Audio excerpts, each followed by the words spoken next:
media, right? So good morning and happy New Year. Happy New Year to our viewers. Today we do everything online, as you said, the Ronaldo effect. Now knowing that from 800 to almost around 10 million views, that is really awesome. So we are looking at how we can stay safe online. Is it really the internet? First of all, is the internet, is it really safe? Sometimes we just pick our mobile phone, we just go online, just go and browse things, go to social media. What really happened over there? Now, the moment you go online, the last time I said that the moment you go online, your safety or your protection is in your own hands. So you have to know how you protect your own self. Now, going online, there are some certain things you need to check, you need to do, right? We're going to go through some few steps, but then again, there are some general steps that we all have to know. That some of them are, you don't have to click on suspicious links. You have to know the person you are chatting with before you do any business or any transaction with. So, before then, let's quickly just jump on to our so. Yeah, it'll come back. Yes, it's going to load right now fast. All right, so as we are going to load it, let's look at some ways that we can stay safe online this morning. The very first one I will talk about is password, right?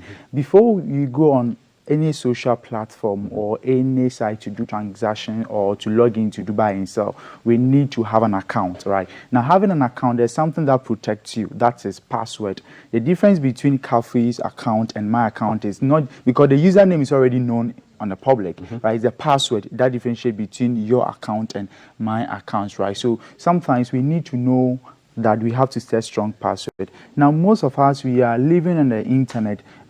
People are tracking us. We don't know how to even check that, right? There's one thing that we always do, that is our email, right? So before I go on any of the social platform, I create an account with my email, right? So today, when we come to this very platform, right, so cover your tracks. Cover our tracks, right? Okay. So what are we covering? Cover your tracks. Yeah. So when it comes to this platform, it's going to check if your email or because right now I have logged into with my email, right? This one I'm using Gmail, right? So I go to test your browser, right? Because it's the browser we are going to use it to browse to do a lot of things, right? So this just do a test for you. It's testing the browser I'm using. Then again, the browser we are using an account, the Gmail. When you click on the C there, you could see the purple C. Yeah.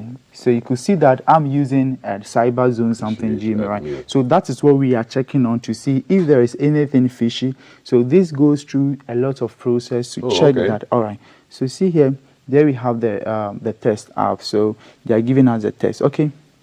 Now, so they run a test for me. So right now, I know that in some way I'm not safe because our tests indicate that you are not protected against the tracking on the web. Now, most of those sites keep tracking us. They take data, they take our information from us. So this is telling me that on this browser, I don't have anything that is blocking me or trying to protect me. So you say blocking tracking ads, no, right?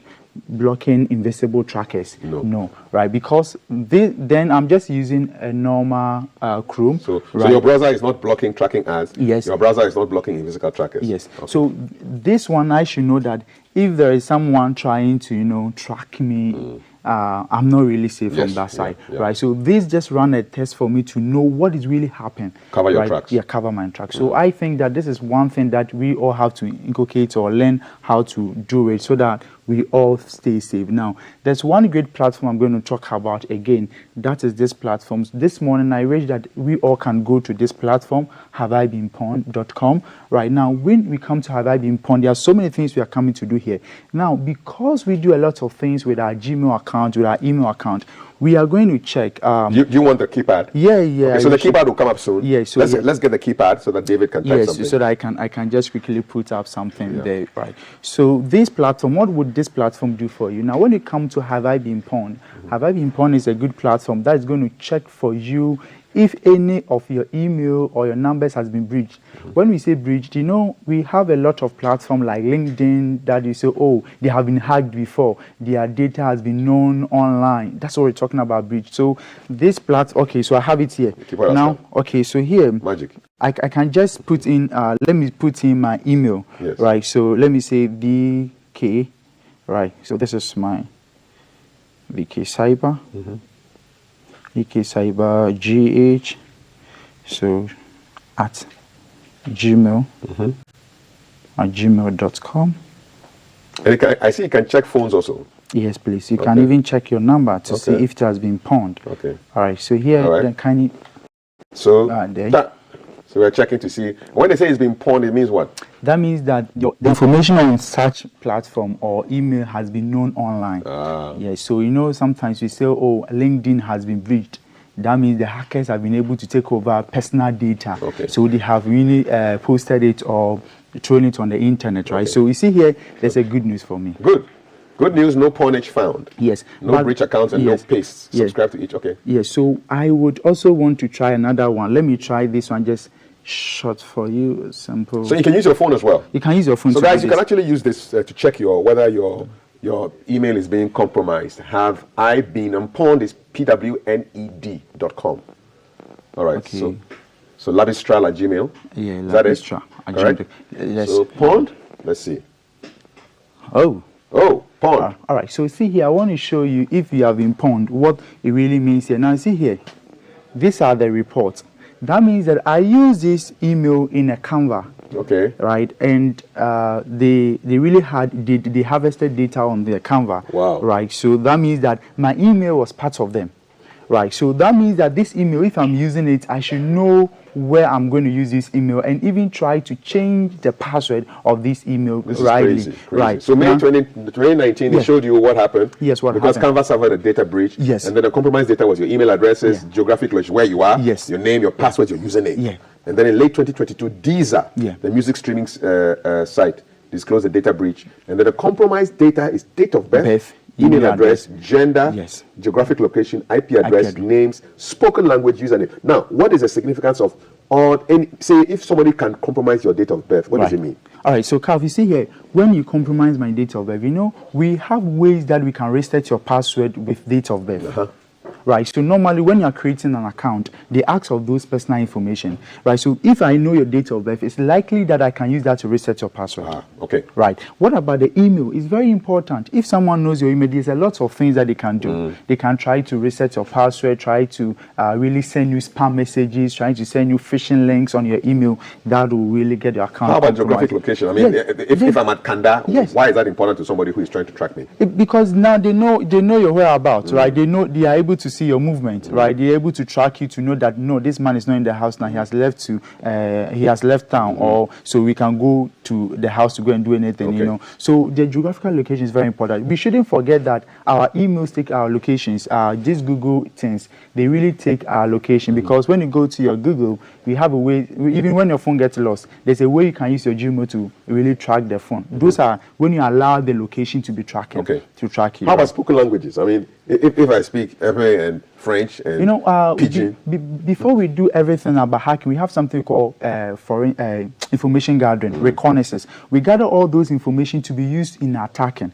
Because then if I know your language spoken, I know the kind of person I'm attacking, right? I know the kind of phishing link to send to you, right? So all those things help whilst we are attacking you. So hackers don't just demand of those information just for nothing, but they really take into consideration a lot of things. So this is going to tell us this morning that we should be very careful the kind of information we provide the internet, right? We should be very mindful the personal information we put out there. Please, anytime they ask of those personal details, be brief. Don't put a lot of things there. Some of you guys, when I go on your your Facebook page right now, I know everything about. You are giving your information too much information. And look at this. Recently added breaches. You have Twitter. Over 200 million accounts. Have been breached. Deezer over 200 million. Benchmark, Gemini, CoinTracker, and Bandonian. So Twitter and Deezer, these are really common. And these are platforms that people go on. Yes. So that's why we keep saying that you have to learn the habit of develop the habit of changing your password. Right. So if maybe accounts like this has been breached before, why you change? You have to change your password. Right, because if they know your email, right, they've been able to compromise to get your email, but they don't have your password. If they're able to breach it now and you change your password, they are not able to get access to it, right? And also you enable the two-step verifications on those accounts, right? So there are websites, so before you go, get revenge on your ex. There's a website like that. All right, so Cav, not you only no problem. Yes, something like. So Cav, before we leave this website, it's very powerful. I want to do something with password. Right, you know, some of us, we are using password that has been breached before, so easily people can hack our accounts. So some of you guys, oh, someone hacked my account. How? You know, these people are the magicians. No, because your password is known. So with this additional attack, the person can really attack your password. What's the most common kind of password that is easily breachable? Oh, Cafe, is the English names. Your name with 1, 2, 3. Let's do something right. Okay, so right now a password like I'm just going to use a password like David. Let me say David. David 1, 2, 3. All right. So let me just say David. Sorry, David. Oh, David. Right. 1, 2, 3. Okay. Check the let's see. Pond. All right. All right. So let's see something here. Oh. How many times? It's 63,984 times. Times. That's where this password has been seen online. So if you're using a password like this, you're not safe. So if you use an English name with those 1, 2, 3, it's not safe. We should use our heavy African names. I think so. That's a great idea. Mesado 1, 2, 4. You know, I think I have to add this to my notes. Yes, you have to. Yeah, something, you know, big names, you know, Chenchehini. Domia Brad, 1, 2, 3. Thank you very much. Kentin Chrono, you know, use the name, use the African name. I think so, because the English name we have something called dictionary attack. So far as the name can be found in the dictionary, they have an attack called dictionary attack. They can get the password, right? So if you use those things, Domia Brad, it's not there. Unless now they are going to add it. But Dumso will be there. Dumso is in the dictionary now, so I think so. Don't use Dumso. So you see, so the point here is that you can also check the password you are using if it has been known online. On Have I Been Pawned? Have I Been Pawned? That is a platform. I think that there are some basic platforms we have to be going on those platforms like daily basis. The way you pick Uber and Bolt, that's how you have to also be doing on these platforms. So there are really a lot of things. I want to also show people something here. Now, when you go to your Gmail account, so let's go here.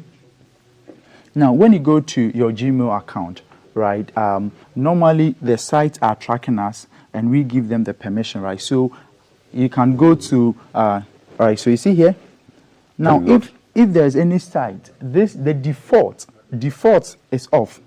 But when I turn this on, send do not track request. Right, now click on it, Calf. Let's turn it on. Let's have the pop-up. All right, so they have a short note for us. Now, if a site is going to track you, they would have to send you a request to track you or not. Right, so we have those functions there. Why don't we turn them on? Defaultly, they are off.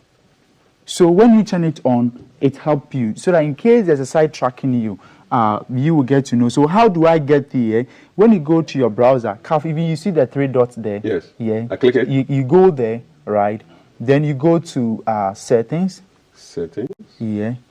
Right. When you go to settings, you go to privacy and security. Right. On privacy and security, you go down here. You look for something we called is here. Security. Site settings. You go to here. Let me push it. Okay. So we go to site settings. Right. So our cookies and other site. Let's go to site settings here.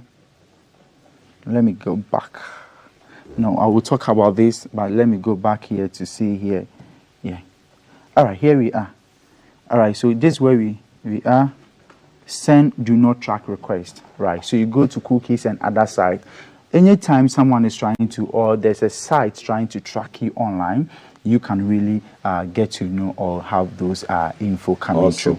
Awesome. Yeah. Yes, and Kav, one thing I want to address is people do ask, is it possible that someone can hack my WhatsApp? Since you're talking about safety online, someone can hack my WhatsApp account by just knowing my telephone number. With just my telephone number, can someone hack my WhatsApp number? Yeah, the possibility there, it's not easy, but there are methods for them to use, right? One of them is when a person have your telephone number and have access to your phone. That's where they do what we call, they scan your WhatsApp, right? So it's cloning. They really clone into the web, right? So that one is very common. Aside that, what we can also do is we have something we call spy apps, of which they are very common of late online, and most of these spy app companies are really advertising for them. So someone can just go online and search for spy apps. But the issue here is that they also need the victim access to the phone, right? So if someone has your telephone number, it does not have your phone number unless an advanced way where the person send you a phishing link, and when you click on it, even that the phishing link has embedded malicious code in there that goes and installs spy app or keylogger on the phone before they can get access to your WhatsApp. Tell me, sometimes I use my laptop to access my WhatsApp. Compared to using my phone, which is safer? Both of them depend on what you do on the laptop. Right now, when you go on some sites, as we know that some sites are able to track us, if you have site tracking, then that means that your site is, your device is not protected. So anything you do on that device is likely to be spied on if you have such devices there. So that's why we advise people to be doing updates, right? So any device you use, being it Android phone, iPhone, Windows, laptop, have to be updating them. Why do we update them? You see, sometimes these hackers, they're able to find something called zero-day vulnerability. Vulnerability that was not there, now they have been found, and they try to use that. So when the developers of those systems, say WhatsApp, they see them, what they do is they really fix that. We call it they have the patches for that. Now, when they have fixed that, how is it going to reflect on your device? It's going to reflect on your device when you have updated it, right? So if you have a virus called WannaCry virus that really broke out because of people were not updating that system. So we need to be able to update our systems, right? So cut across all your devices. We have to learn how to be updating them carefully. Let's zip through quickly before we dash off to the sports. What else? All right. So here, we have something called the fingerprint, right? AmIUnique.org. Yes. So AmIUnique.org. So you can just go here, and this is also a way to really scan through, right? You are scanning through your browser to see if there's any fingerprint here. So you see here, they are going through for you. So that is this platform. And also the WhatsApp, I have already addressed the WhatsApp, right? So I have already addressed the WhatsApp. So, okay. Yeah. And how about this one? Yeah. So that's where we were. Okay, here. So quickly, I don't know if we have time. We have 4 minutes. We have 4 minutes. I think we can just go through this quickly, right? That is some common scam method. Since you are talking about online safety, you need to know some of the scam method, right? We're talking about phishing, right? Phishing is when people send you links to click on. We're talking about ransomware, where people try to encrypt your files and demand of ransom or money from you. We're talking about the almighty hacking. People take your social account from you, is hacking. When someone have your password, he has hacked your account. But they have ethical hackers too. Yeah, ethical hackers. The ethical hackers are the ones who protect you. Are you an ethical hacker? I'm an ethical hacker, Calf. All right. Yeah, so we do protect. Hacker with ethics. Yeah, so we don't really sleep. I sleep bare like 3 hours because you have to always be learning. Okay. Because they are advancing themselves, so you have to also advance yourself. Then we talk about malware, right? So malwares are also malicious code that really affect your device. Under malware family, we have a lot: the Trojan, the viruses, right? So here we have some do's and don'ts online, right? So just quickly, double check the URL by this. So before you go, before you do anything, you have to check the URL. We've been talking about this, right? And please don't click on any suspicious link. So if you want to get the full thing, I think you can just go on this platform, educators.technology.com. Right. So you go there and you really get all these things, right? The do's and the don'ts, right? What you don't need to be doing and what you have to be doing. This is dangerous. Yeah. Don't leave the screen of your device unlocked. Yes. You see, we have to always, the moment you leave, you just go off from your PC, you just have to put it turn it off, turn the screen off, or just put the screen like that, and leave it. You don't have to leave it on like that. I don't expect to be doing that, right? So that's also an advice from here, and I think David doesn't expect you to be doing that. Please, I don't. With all the lessons we are getting every Friday, he doesn't expect you to do that. Yeah. So there are lots of do's and don'ts. You don't have to. Also, one important thing is don't have to use public Wi-Fi, unknown Wi-Fi to access those your bank accounts and those things. Like some people want, please, can I get internet? I want to do some transaction right now. Some people go to hotels and then go and update their their entire stuff on the hotel Wi-Fi. Yes, but they don't know that that is where the hackers to go. They go also sit in the hotels. And yes. They really go there, especially the malls too, and those open spaces, right? So there are lots of things going on background that we don't know. We have no idea of. And the point here is that you have not been a victim, so you can't see it. And I pray you will never be a victim. But if you're a victim, you see how it is. It's really scary, Kafi. So we have a lot, so we wish people could go on those platforms to really check. And we can find you across social media. Yes. Cyberzone yes. GH. Yes. So before I sign up, I will. The last time I was here, I told you I was going to the Valley View. Yes. You know what happened? My kids are so wonsome. We went for a competition, and they've been able to be among the chosen ones. We are going to stand. We are going to represent the country, right? So we are going to WAD, right? Okay. So it's called WAD, right? So we went on Valley View, right? And the police depot SDA youth was able to be chosen. You're representing Ghana? Yes. Which country? No, we are doing it here. So almost about 24 countries are coming to Ghana. Host and Win. Yes, so we are doing host and win. So I just want to encourage my guys, my kids, that they are very good, and we really appreciate them. Myself and the whole youth and the church board. We say we please really invite me. I want to come. Oh, Kavi will be there. Yeah. You know, support it, right? Like Kavi says, it's a big bro to us. So you see, Kavi will be coming, right? David, thank you so much.